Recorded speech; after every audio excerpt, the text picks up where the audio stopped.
Greatness. Greatness. Bow, bow, bow. Greatness. Here we go. Welcome. We're Renewing the Mind podcast. I'm your host, Dr. Raul Sanchez. And with me, I have a special guest, this lady that I just met on the bus today. Her name is Stacy Sanchez. How you feeling? I'm feeling great, except for I'm not a special guest. When you're on more than one time, you're not a special guest. You're special like a box of cereal that you don't usually have. Special. Okay. Yeah. I mean, special on the short bus too, but not that kind of special. Hey, all right. So welcome to our show. We're going to be talking about how you thrive and not just survive. Like survive is like an autopilot, and in autopilot, you just kind of move through life. You just like check the boxes. It almost feels like you're going through the motions. So if you're like up and you have a job and you're going to work and you're just doing the daily grind, you're surviving. Okay. Thriving is like you set a goal within that and you go attack goals, or you set a system and you manage that system in the midst of all that. It's like any sport you've ever played. If you're in band or a show choir, you execute a play, you execute like, a scene, and it goes smoothly. That's what we talk about thriving. Okay. So we're going to be talking about seasons, what are seasons, how seasons change. And then Stacy has a really good game plan, just kind of like how we've moved through our life. And again, it's just mostly us, but then I'll adapt that to other families and other scenarios.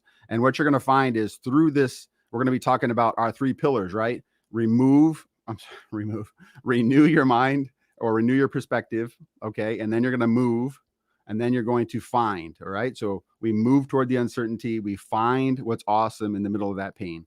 I have a thought, and it really is my life, our life. And we try to put that into our children and our grandkids' life. And the concept is, think about this for a second. Any area in your life where you feel wrecked, like you tried something and failed, or, whatever that looks like. If you can go back and sift through all that rubble and you find one or two moments, which is what's awesome about that, and you find one or two of that, think about this. In the middle of pain, in the middle of failure, you won. You grab something, you learn something. And if you can win in the middle of a failure, you'll never lose. Does that make sense? So that's what we're doing today. All right. Okay. I am special because I have a hard time because the camera's here, but the computer screen is here. So it's like, I don't know what to look at. It's a little weird. It looks weird. It seems weird to just watch the camera when Raul was talking. I feel like I want to watch him. So I am special in that sense. Yeah. And it's weird because like we only notice these things like when you press in, and this is, seriously like how you move toward uncertainty. So we're figuring out a bunch of stuff, just setting up tonight. Like, man, why don't we have two mics? Like, why don't Stacy had a great idea? Like, why don't we turn the table and sit in the corner? Well, that's why we bought a new desk for the podcast, but it was so someone could sit on this side and someone could sit on the other side, but we're all both over here together. So, or we could even sit kitty corner, Yeah. And then the mic's just the big arm. It's in the way. So I kind of set it up for one person. And so, yeah, we're understanding a bunch of things we need to move. So just bear with us here. All right. And Tyler's not here tonight because he is in Rockford visiting his in-laws. They have retired. So congratulations to them for retirement. And they have a party. Yeah, they're going. So they're officially done with the school year. Yes. And so they're there to help them celebrate their retirement party. And so we wanted to say.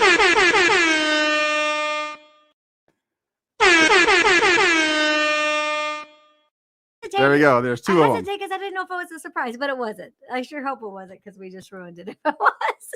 I don't know. I don't think it was. Think it was. So anyway, he's not here. So he has to, it's the typical older parents and younger kids. They have to walk us through all these tech things. So he's FaceTiming us from Rockford, trying to get us all set up and everything. So it's always kind of funny. Yeah. All right. So Tyler makes a comment. Eating on the same side of the booth. We laugh because Terrence and Melody, they're newlyweds, and when they go out to eat, they'll take a picture of their food and them, and they're always like cuddled up like this on the same side of the booth. So that's for you guys who it's an inside joke, but it's absolutely true. So Okay, so we're gonna start. We're gonna jump Yes, in. Okay, go ahead. so when we were trying to decide what we should talk about tonight, what would be a great topic, I don't even. Raul asked me, "Why did you pick this?" I said, "I don't even know. It just kind of came to my mind," and it was how to thrive as a couple during different seasons of our life. We all know that couple that just seems to doesn't matter what they walk through, what stage of life they are in, they just seem happy, like everything is good. They don't ever seem to go through valleys, and everything's good. They can go from empty nesting to grandkids to some trials in their life, and it doesn't seem to rock them. They just keep plugging away and doing and thriving. So that kind of came to mind. How do those couples, how do those marriages, how do they thrive in all the different seasons that we have in life?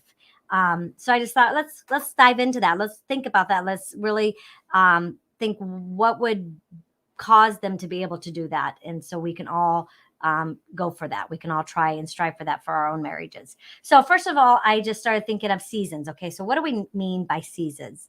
So I was thinking that's the changes in our life. So our first big change was newlyweds.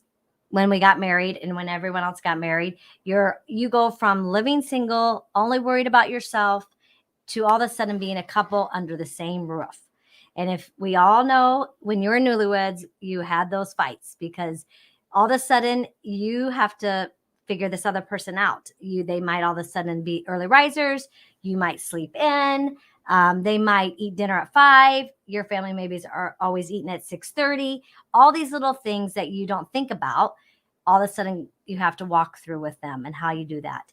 And then all of a sudden you have the babies, and then you got no sleep, and you have to figure out, is the wife going to do it all, the mom going to do it all, or do you have a husband that actually is going to get up in the middle of the night and help and change the diaper? I feel like younger generations, the guys do a lot more helping in the middle of the night as the older generations. I think I started the trend. Are you sure about that? I think so. I'm not sure about that. You were always willing to help. You were a good helper. I don't mean I was that. just joking. But I was pretty much the one up at night. Yeah, correct. Yeah. But it seems like nowadays I talk to my friends that have grandkids. It seems like their kids are both getting up and taking turns in the middle of the night. I don't know that was the case years ago. It's a lot better. And the thing here in this phase too, the part of the season for dads, it's really hard because you go in that newlywed thing where, you know, your wife is all about you and how's your work and how's that and just all that, so loving, and just can't get enough of each other. And then a baby comes, and for a man, there's a loss of nurturance. There's that lack of attention. And so men feel like almost like you're competing with a kid. Because we've been pulled on all day long. And so at night when we climb into bed, we want our space. We don't want anyone touching us. We just want to lay down and go to sleep. But our husbands haven't been with us, and they're thinking, finally, I get my wife. And that sometimes causes changes, issues. Yeah. And you got to also pay attention to the resentment too, because like we were in Iowa City, I just killed the big test, and you know, I knew I just did really well. I get home and it was probably, I don't know, 4:00. Stacy's, we used to have an in-home daycare. And so Stacy's daycare kids had just left, and I come in and I was all excited, and she was like cleaning up, and I ran up behind her and I just gave her a big old hug. And I was like, dude, I just dominated this test or something. And she turned around and she's like, don't touch me. I got puked on today. I got spit up today. She's like, I feel gross. I'm going to go take a shower. She's like, don't touch me. Like, and we were looking at each other like, what just happened? Yeah. Actually, in my head, I'm probably thinking, you're lucky you're a girl. You're lucky I love you. Because like, yeah. So those are like seasons within the season. And I just wanted to throw that out to men because I know that was hard on me during that first phase. And with Tyler, it was just one kid, and it was there, but it didn't seem like it was that hard. With Terrence, it was really hard because Tyler was already 9. So we had this simple life, and we were just walking through life, and all of a sudden we had no attention because I'm in school. I was also coaching baseball and soccer for Tyler. And when I got home, Stacy's feeding Terrence and putting Terrence to bed and putting him in his crib, and then couldn't even touch her. So I just want you to know, when you're going through those dark seasons, number one, you're not alone. You're not broken and weird. No, you didn't pick the wrong wife. These are seasons. And if you can talk to somebody through these seasons, and hopefully this podcast will help you, you just realize, man, okay, if we can identify the season we're in, now we can have a game plan. Okay. So then you get preteens and teens. we kind of skipped over the toddlers, but you know what we're saying. Yeah. Your life changes. You have changes. So now as a couple, we're dealing with drama, Yes. extracurricular activities, the politics that go into that, the parents that get their kids to play because they volunteer all the time, all these different things that you're not equipped to handle and plan for, that now we have to walk through as a couple, as a team, Right. and how we're going to do that. Then the big one that most people talk about, and that is empty nesting. That is Let's go. Let's go. that is a hard one for moms to even think about. I'm just kidding. I know that's And difficult. It's difficult. And we have never really truly empty nested. I feel like we did a little bit because our life really changed, because we were so used to, from Tyler to Tavian, our house was always the center of activity. Friends coming and going, people coming and going, always activity, always everything. So then when Tavian, our last boy, left, it was just Ro and me and a 9-year-old, a girl. And it was quiet. It was such a different life. But I had to change my perspective and move toward it. I had to renew, and I had to find out what was awesome. And so I created this thing called the simple life. So I don't feel like we really empty nested yet, but I call it the simple life. And that just means that when she has dance for 2 hours, we actually get to go on a date. That means that she gets invited to a friend's house. We get to go on a date. We can go out to eat more. Our cost of living went down. Valencia, can you find a sleepover? Hey, Valencia, you want to go out for dinner with a friend? We don't have any foods. Boys eat tons of food. Valencia doesn't. So we just call it the simple life. But I know that's very hard for empty nesting. It's not fun. It's not fun. One thing I do encourage anyone that's walking through empty nesting, and I've just discovered this having a 34-year-old down to a 9-year-old, whatever season you're in, you really do have to figure out how to enjoy it, because they don't last long. Yeah. So if you know empty nesting is coming, you almost should embrace those 5, 6, 7 years you might have just you and your spouse, because more than likely it's going to change quickly, because all of a sudden you're going to have grandkids. Sometimes they move back in with you. Sometimes COVID hits and they have to come home. There's all these different things that you never know. So just try and enjoy those years that you have that, and it probably won't last forever.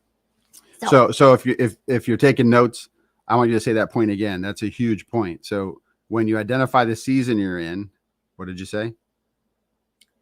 Cherish it. Cherish it. That's the word. Yeah. Mm-hmm. Cherish the season you're in, because it goes in a blink of an eye, and it's cliche, but everybody says it because it's true, which is, why is it that you don't realize what you had until it's gone, or you don't realize what you had until it breaks?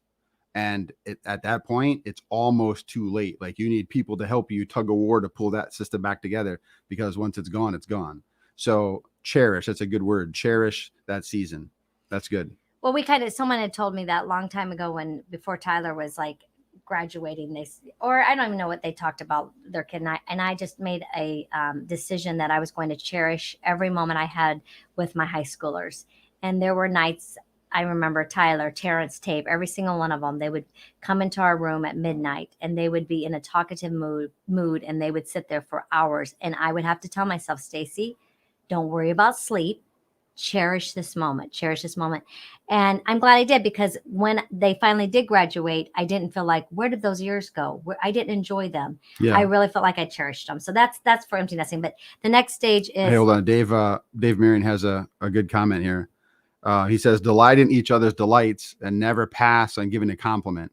Seasons are quick. Amen, Dave. That's good word. Delight in each other's delights and never pass on giving a compliment, because the seasons are quick. That's spot on. That's awesome. Good job, man. Thank you. The last with family was just grandkids. And then all of a sudden you have grandkids, and that is a whole new season, even for the grandparents, because sometimes people have different thinking on how much we're going to babysit, how often they're going to be around, all those things. So as a couple, we have to decide how many times a week, how many times a month are we going to babysit?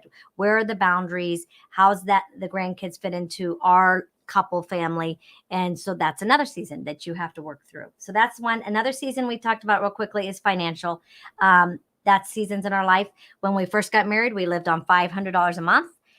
Dave was there. Yes, at Marriage Student Housing. And it was a challenge. But then even as you get money, sometimes the actual cash flow that you have to live on isn't much more. You just end up buying more stuff. So financially, you get new jobs, you have different hours, you have different days. You might have a spouse that all of a sudden has to work nights for the next year, and then it switches back to days. There's always financial things in our life that changes our seasons as a couple that we have to walk through. And then the last one, and this is not an exhaustive list, they can go on and on. We're just kind of pointing out what seasons are. Demographics. Sometimes our demographics change. So we get a new job, we have to move from LA to Georgia, or from Fargo to Iowa City, whatever that would be. That's changed. That's a different season. Now we're in a different season, and we have to, or even just moving houses in the same town is a different season, because there's a whole new neighborhood, a whole new everything that you have to walk through as a couple. So that's that. But after thinking about all the seasons and all the changes, that once you say I do to wherever you're at in your life, there's one constant thing. That one constant thing that isn't changing is your marriage. So your marriage, in the midst of all these changes and all these seasons, how do we stay thriving? That one constant thing, how do we stay thriving? And that's kind of what we're going to jump into. And once again, the list is not exhausted. We just picked out a few things that I just kind of was thinking about, praying about what makes a married couple thrive in different seasons. And these are what I kind of came up with. And we're going to kind of just jump back and forth. Yeah. So what I want to talk about real quick is there's a couple things to think about when we talk about the marriage, right? So you've heard of this, where there's always two stories to the problem, right? Or two sides to the story. And then people always will draw that picture where there's two circles. Think of Stacy and I, where her circle's red, my circle's black, and we kind of move into each other. And then if that circle overlaps in the middle, there's that little bitty, kind of like oval in the middle where the two circles overlap. Mm-hmm. And that would be the marriage. It's not controlled by her, and it's not controlled by me. So it's a part of me, but it's not me. It's a part of her, but it's not her. And when we both aim toward that thing in the marriage, right? So the marriage has a personality. If you look at it that way, the marriage is the third person in the room. If you look at it that way, what you can do is you set up a system. We call it a living legacy. Like, how do we want to live our lives so that our kids and our grandkids see what we do, so that they pick it up through observational learning? Observational learning, just monkey see, monkey do, is the number one way kids learn. And it's the way we learn. When you think about when you hang out with a friend and they have a buzzword or something, or a funny thing or something, before you know it, you're saying that same buzzword, right? So I have a funny story on that. Yeah. My mom did everything for us girls. We just didn't have many chores. I didn't ever do laundry. I only cooked spaghetti. That's a fact. We didn't, we had our little chores like to keep our room, but that was about it. But my mom was a great mom and wife. And This is a great observational learning. On the way home from our honeymoon, we took a different route, and we picked up Tyler and my mom from my sisters, because my dad was busy. So they went down there for a week while we were there, and she was watching Tyler. On the way home, Raul and Tyler are sleeping, and me and my mom's driving, and I have a notebook, and I'm literally sitting there writing how to cook meals. She's giving me the recipes. She's teaching me how to do laundry. Then Raul had to actually come and show me too, to make sure, because it was a laundromat kind of laundry. I didn't know how to do that. Because this is married student housing in college, so we had to go to across campus and use quarters. So just and all a that. good example as that. I feel like I did a pretty good job. Yes. Considering I didn't actually ever do it, but I observed my mom doing it, and obviously I learned through observation. Yeah. Yeah. Just because when you got the instructions, it all made sense to you. Now our kids do have to do it all. I'm not saying that. I'm just saying, just example of observational learning. Yeah. So that's good. Yeah. So as we push into these next three things, I want you to think about that piece, the marriage, and what would you call it? Again, we call it the living legacy. That's what we call it. And then we always try to think what would be best for the living legacy, because I have my own dreams and goals, and she has her own. And sometimes as though they go apart, but for the most part, we try to keep them in there so that living legacy stays the same. Okay. Okay. Do you have one? That comment didn't show. Okay. Sorry. I didn't miss the comment here. I think this is from Karen. Yeah. I think another challenging season of change in a couple is any illness or diagnosis that may appear with your spouse or family. Totally. Yeah, that's correct. That's a hard one. That's a hard one that, honestly, there's probably just not even enough out there on how to deal with that. I mean, we all talk about empty nesting and all that. But this Right. one is a big season and a big change that can totally affect your spouse. Yeah, because it could be a physical illness and it could be a mental illness. It could Mhm. be, a broken leg or a Yeah. long-term surgery, all those kinds of things. And that impacts the whole entire family because, you're down to one person or 1.5 people or however that looks. So yeah, great comment. That's good. That's good. Can you scoot those up so you can see them? There Sorry, you go. Ty usually does this. There we go. Okay, so we're gonna talk about how to thrive. We have 3 main things we're gonna talk about. Like there's many more, but the first, I think, the biggest thing is your foundation. Anytime you walk through anything, you have to have a foundation. Yes. And what is your marriage foundation as a married couple? Very important. And within that foundation, to me, the absolute most important is the spiritual piece of it. What have you and your spouse established as your spiritual foundation? Have you talked about it? Did you guys decide on what your spiritual morals and everything are going to be? And it doesn't, I mean, to me, the best would be to be on the same page, serving the same God, serving Jesus.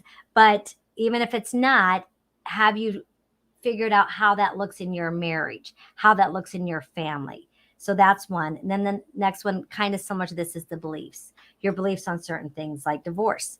Do you believe divorce is okay? When do you believe divorce is okay? Do you say we're never going to talk about the divorce and we're never going to divorce? What is your thinking on that? Money. Or is one of you a spender and the other a saver? Yeah. How do you deal with money? Do you just live paycheck to paycheck, or do we eat rice and beans so we can save and have an investment? All those things. Discipline, how you discipline your kids. That was a huge one for Raul and I because we had Tyler young. So when we got married, we had Tyler, and that first year was, I would say, the worst year of our marriage. Yeah. Because we all of a sudden had to do all these things I just said, but then we also had to figure out how are we going to discipline Ty. And we totally have had different views. Raul always likes to tell this story, how he hated when how I disciplined I always kind of was the dad is the one that disciplines. And so I would have a list when he would walk in the door and say, Tyler, this is what Ty did today. And I would give him the list of all his things he did. And then Raul would go discipline him. And we discovered that Tyler then was starting to be scared of Raul. And it wasn't fair to him. So he would come home excited to see his son, but his son's running from him because he knows he's going to get disciplined. And I'm not talking about just any discipline, consequences, timeout. I'm not saying beating. I'm not saying that. I'm just grounding saying off his bike or putting his toys away. So we had to come back to See, Ty, it's not my fault, bro. I told you. So what is our foundation? What was we had to take after that year of craziness? We had to figure out how are we disciplining and what is that going to look like? Yeah, and that's actually what started the whole change because I just talked to one of my advisors about like, hey, if you have a kid who, doesn't listen very well, or, I don't know how to get him to do what I want him to do, whatever. And he's like, take a child development class or a developmental development or a developmental behavior modification. And I took the behavioral modification class, and I literally would like highlight stuff in the book and slide through and just we just trained ourselves like on the fly. So that's actually, so this is what we're trying to say when you push into pain. So just think about that real quick. So the 3 pieces for us is renew your perspective. Like, is there another way to see this? Like, I don't want to be disciplined all the time. She has a system that was dropped down to her from her parents. Is there another option for us? So renew our perspective, right? There's another option to see this. And then we move into that pain. Like neither one of us knew how to do it. We knew we needed to do something, but we didn't know how to do it. Then I didn't want to do it because he started hating me, and she didn't want to do it because she'd never done it before and she hadn't learned. So we pushed into that pain. So we grabbed the book, and then we just started finding out what's awesome about putting certain disciplines in there. And to this day, we still use the concept called when then. They used to call it the grandma's principle, which is like, hey, clean up, then I'll give you cookies. And so that when then is still epic. It's still the foundation I do with young kids, which is like, when you do your homework, then I'll give you this. When you finish your veggies, then you can have another glass of Kool-Aid. Very simple, when then. And it's simple things like that you renew, move, find. Okay. And then with your foundation, how do you handle problems? When something comes up, when an issue, a trial, how are we going to handle it? Do a fight, whatever. Do we go and take time alone and then come back together? Do we tackle it together? Or if we're fighting, do we just hash it out, or does one need space? Just how do you handle that? And then the big one is in-laws and holidays. How do you share holidays? How do you be fair? How do you deal with in-laws? And I would suggest, if you're newlywed or you're fairly newly married, all of those that I've talked about really should have been discussed before you said I do, before you walk down the aisle. The people that take time to really dive in. I know most of us are so can't wait to be married, and we're so in love, and we're not thinking of anything like these things.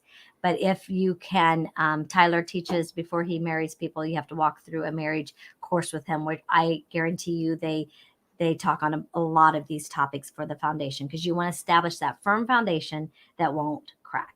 Yeah. So anything on that? Because I'm going to go to point 2. So on that piece right there, like even if you didn't do it, now you're here and you're like, man, we're wrecked. You literally could download pre-marriage counseling forms, just kind of go backwards a little bit.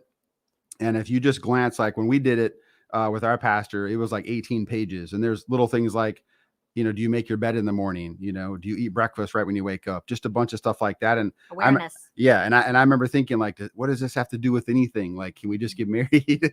And after a while, you'd find one, and Stacey and I would have an opposite ends, and he goes, oh, okay, well, let's talk about it. And I'm like, dude, this dude's trying to get us in a fight. Like, he doesn't want me to marry Stacey. Like, we were real young, we were 18. So I had no idea. But what's really cool is we already found out where we're kind of, diverging. And we had, some parts where, we both like to clean. We both like to do good things. We both like to cook a little bit. Stacey was learning. So like, there's some pieces that kind of pulled us together. So what you'll find is you'll find the pieces that glue you together, and you'll find the pieces that are apart. And you already know the drill, right? We're going to move toward uncertainty on those things that pull you apart, because those are the little things that everyone gets a little bit of butthurt, and then you just pull apart. Now, year after year after year after year, that becomes a divide that you just let go. Nobody pushes it until it's too late and a system breaks.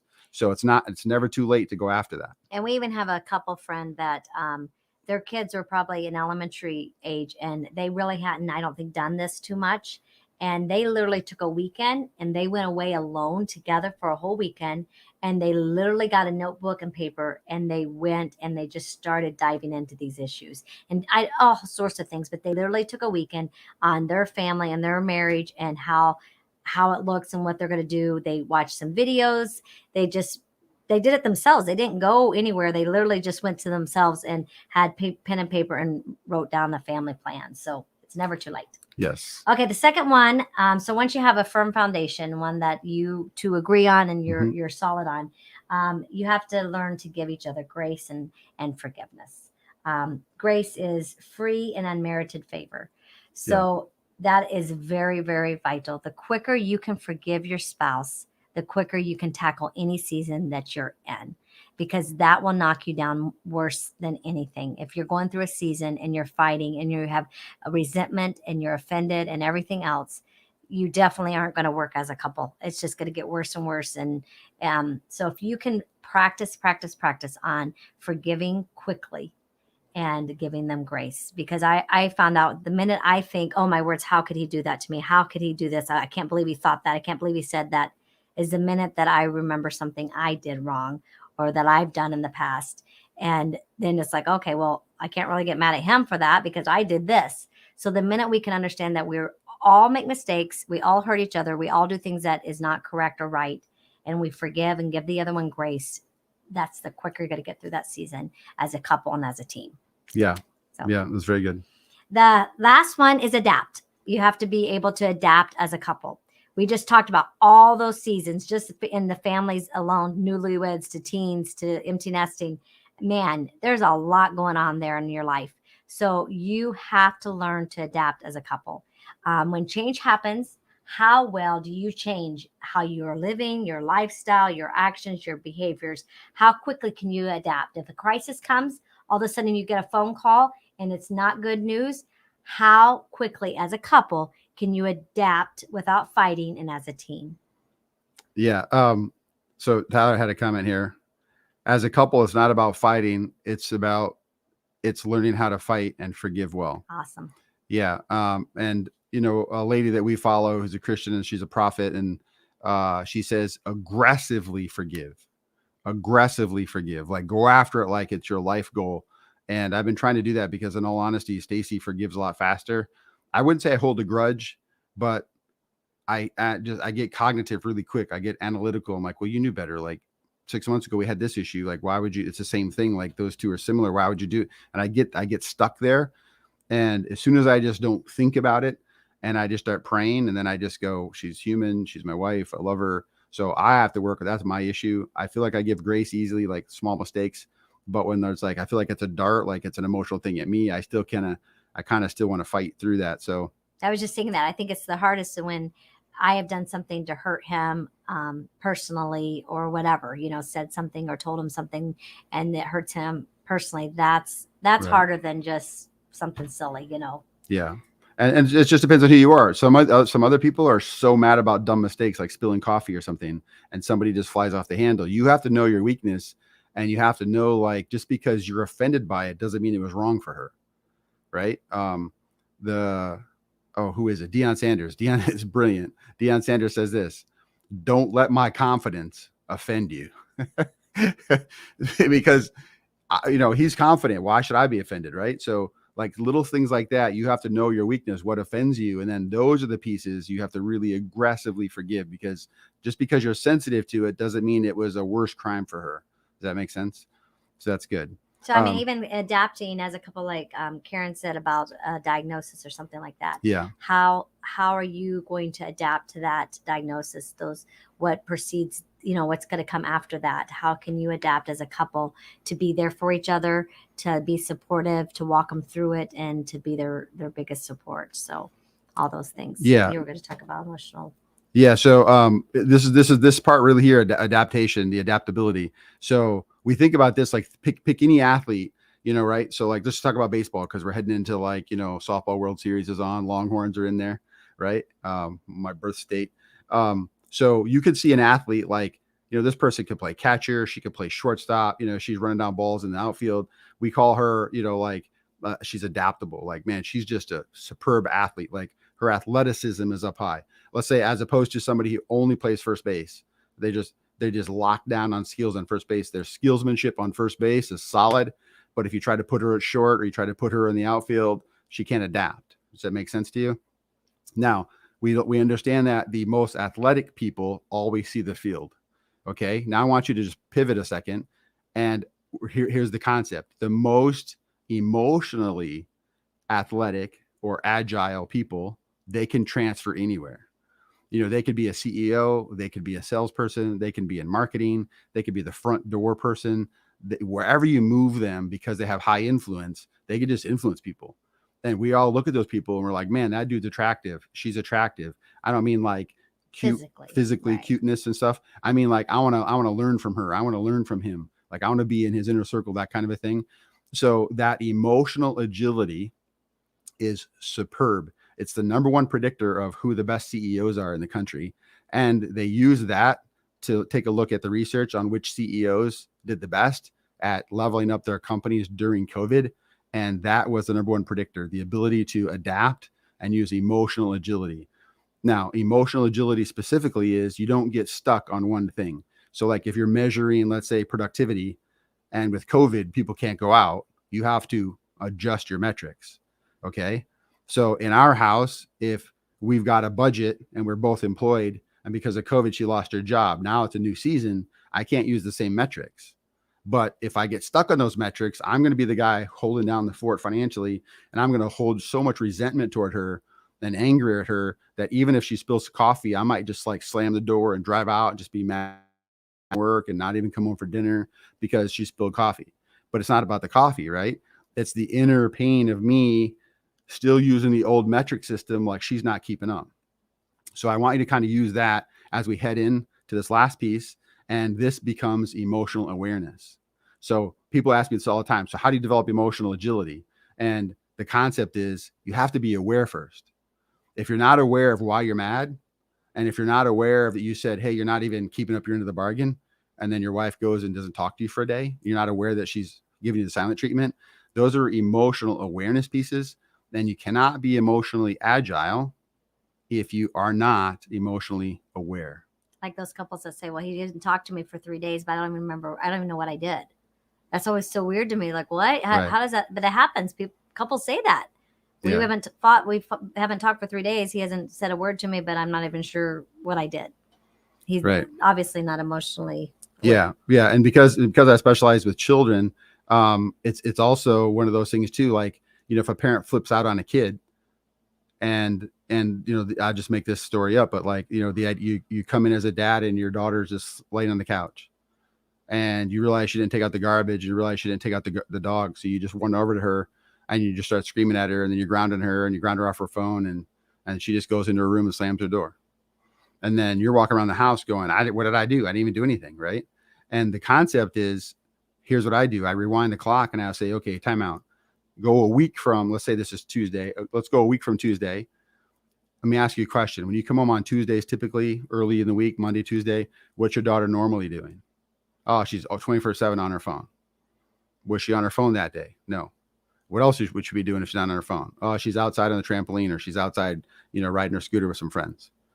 Why was she on the couch that day? Good point. I don't know. Did you see what I mean? There should have been some initial awareness. You come in to see your daughter on the couch, cuddled up in a blanket in the summer, and you're like, hey, honey, what's wrong? Or if she looks like she's asleep, you go to your spouse and say, hey, you know what's wrong with her? There's some emotional awareness, right? If you're emotionally aware, you already cut off that old metric system that's no longer working for today, or no longer working for your season. And you should even be able to see it as a couple, because Rose, so many times I don't think I'm even showing something's bothering me or something's wrong, and he'll say, what's wrong? What happened today? What's going on? Or your husband comes home and he doesn't talk very much. He just kind of goes and does his own thing, and you're like, whoa, wonder what happened at work today. That's just being emotionally aware of, okay, something's going on. We need to address it. Yeah. We need to figure that out. And sometimes couples don't pay attention to that. Yeah. And so, okay, in order to be emotionally agile, right? Okay. You have to have emotional awareness. People always say, well, how do you develop emotional awareness? I'm like, great question. And here's the idea: get out of your own head. Right. So on my worst times, I'm processing my own mistakes for that day, or I'm processing a dumb thing I did. And then I'm already kind of frustrated myself. Then I come in and Stacy says, guess what? Valencia broke her phone. And then I freak out over the phone or something. Right now, if I wouldn't have been so much in my head, and I would have been service focused for my wife and kids because I'm coming home, then I would have expected something. I'm coming home to serve. So let's see if I can fix that. I'm not really mechanical with that, but I'll give it a shot. And then, hey, do we have insurance on the phone? And then you go down that lane. Okay. But the number one thing for you is to get outside of your head, right? Now, if we talk about couple fighting, what's the number one reason why couples get stuck, or why people say, hey, we had a fight on Monday and we haven't talked in 4 days? The number one reason is, and it's going to hurt people, but I'm just, you know me as like, I'll come straight at you, whether you like me or you don't, you'll always have the truth. The biggest issue here is emotional immaturity. If I literally had a dollar bill for every kid that I work with who tantrums and is aggressive and breaks stuff in the house, they always say, if you think I'm bad, you need to see my dad. And it always crushes me because that's my stepdad, right? So, and I'll just say, well, let's talk about it. And he's like, nah, it'll feel like I'm tattling. And I say, well, maybe if I help you and you do really well, is it possible your dad would copy you? And you should see their face. They're like, what? Would he pay attention? I was like, well, he wouldn't be disciplining you, right? He's like, yeah, let's try it, right? And it's sad to think about the kids who are learning go, dude, you should work with my dad. Okay. Now, why is that dad so explosive, or whatever you want to call it? And the answer is, he's emotionally immature. He's got a dad tantrum. So he didn't get his way. So he freaks out, This is funny because when we were really young, as parents, and we'd go out to eat, we didn't have a lot of money, but when we did, I so badly wanted to go to a certain restaurant or whatever. And Stacey and I would vote, and it'd be a tie 1-1 because we have different opinions, right? I want spicy food, whatever. Stacey wants bland food. And so we'd give Tyler a vote, and I would say Stacey's thing, like, hey buddy, would you like to go to Olive Garden? Or would you like to go to Chili's? real loud. And the dad would be like, Chili's. Every time he Chili's." would go for the one he said. Every time. I never lost a battle on that because Tyler would go with the excitement, right? Yes, So, always. okay, to be honest with you, that was emotionally manipulative, right? That's Yes. emotionally immature, Yes. right? But at the time, all I cared about was winning. Like, we're at Chili's and I'm all jacked, and Stacy's like, great, I also have like grilled cheese. Because when we were younger, she didn't really like spicy food. Now it's growing on her, whatever. But do you see the idea? I want you to really focus on this concept, right? We need you to be emotionally agile. In order to do that, you have to have emotional awareness. And in order to be aware, you have to get outside your head and stop being such a pouty pants, right? Stop being so butthurt over the things that you don't get and start serving. So now when you come in service focused, you're aware. And when you're emotionally aware, you pick up people where they're at, you meet them wherever they're broken. And you don't have to, I promise you, people think I'm a genius. I mean, I'm not. But here's the cool thing. When they catch an awareness, like emotionally, and they sit on a kid's bed and just say, hey, what's wrong? Or your spouses. And you sit in your spouse's bed and say, hey, what's up? You look off. I promise you, people will shed. They just start shedding emotions. They start crying, or, they just start sharing it. You don't have to have the answer. You just say, well, I'm here for you, and most people do the right thing by saying, hey, I'm here. Like, what can I do? Like, let me know if I can do anything for you. And the fact that you were there and you helped pull some of the pain off of them and you helped shed some of their emotional baggage, you already won. And I think the spouses have a hard time with that one because they want to fix things. So many times I'll have to say to him, I want you just to listen. I don't want an answer. I don't want you to fix it. I just need you to listen. And that's a hard one for the guys. Yeah. That's very because I did that just because like it's sometimes hard for Stacy to talk about some of those things, and so it's just, she's right. That's true. Yes. Okay, we have a comment. Sorry. We have two actually. Go ahead. Karen says our biggest challenge is when we get into an argument, we tend to use you instead of I, and the fact we bring up the past of each other's mistakes. We obviously is fueling the argument even more. In the heat of the moment, we tend to say or do things that we regret later, yet fight about the same arguments a few days down the road, which is so true. And it also shows is that we didn't really forgive them. Yeah. Even though, if we're bringing it up a year later, 10 years later, we didn't really forgive them. I mean, we might have had in the moment, but we picked it back up somewhere. Somehow we picked it back, that offense back up. I mean, obviously we could have forgiven them then, but picked it back up. And yeah, that is so true. And we will sometimes, when we're thinking and not emotionally crazy, when you fight, sometimes you get, that way, but we will sometimes try and catch ourselves and say I instead of you and rephrase things, just because if you don't start somewhere and do that, you'll never do it. Correct. So sometimes we'll have to stop each other and use I versus you and do it. Otherwise it never happens. Yeah. This next one, Karen says, emotional immaturity, need to be aware of each other's emotions rather than focus on ourselves. Good advice. Yeah, that's true. Okay. So the last thing I want to say about this is it's pretty cool to think about, but we'll do a talk on epigenetics, because epigenetics is the ability for your genes to adapt to the social stress and the social environment that you put in parameters or frame or your narrative that you tell your body. Because literally they used to think it was 40%. So like Tyler is 40% who he is because of genetics, and there's nothing you can do about it. The actual research, the new science is talking about 20%. 20% of Tyler, 20% of Stella, is locked in by science, right? So we laugh about my daughter because like she's a mini me. And so, you look at that and you be like, oh, she's all Sanchez, she's all Raul, whatever, but that's not really true. She's literally 20% of me, right? Or 20% of me and Stacy, 10% each. And then that 80% is formatted by the narrative stories we tell ourselves, what we call self-talk. So I want you to just let that sink for a minute, because if you think, well, my dad was always stressed out, now I'm always stressed out, that's not true. Your dad was always stressed out because of the stories he told himself. And now you're stressed out because you learned observationally from your dad. And you say the same stories because you heard him out loud saying, this is freaking stupid, or nobody has a brain around here, and then now you're saying the same stuff. So it puts you in the same box. You get it? It looks like genetics. It's actually called epigenetics. So if you like to study epigenetics.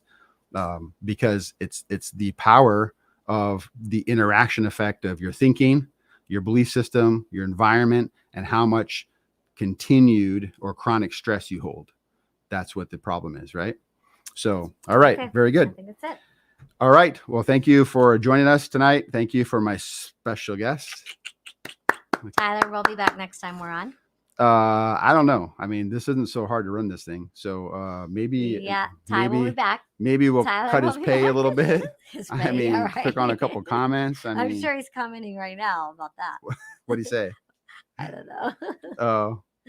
Oh, who's this? This is a comment here. Lexi says this was great. Good. All right. Well, thank you very much, everybody. We appreciate you showing up. Obviously we can't do this without you. Otherwise, it just me and Stacy sitting in front of a camera having a conversation. So thank you very much. And never forget, there's 2 times to be great: when you feel like it and when you don't. And never forget, we renew our mind, we move toward uncertainty, and then we find what's awesome about that in every single situation. All right. Peace out. Bye. I had to realize what's inside of me. For all of the people that lied to me. For all of the people that said I would fall off. Oh, boy, what a time to be alive. I wrote this for everyone, feel like they counted out. You need to look in the mirror and tell yourself it's time to be who I am now. Greatness.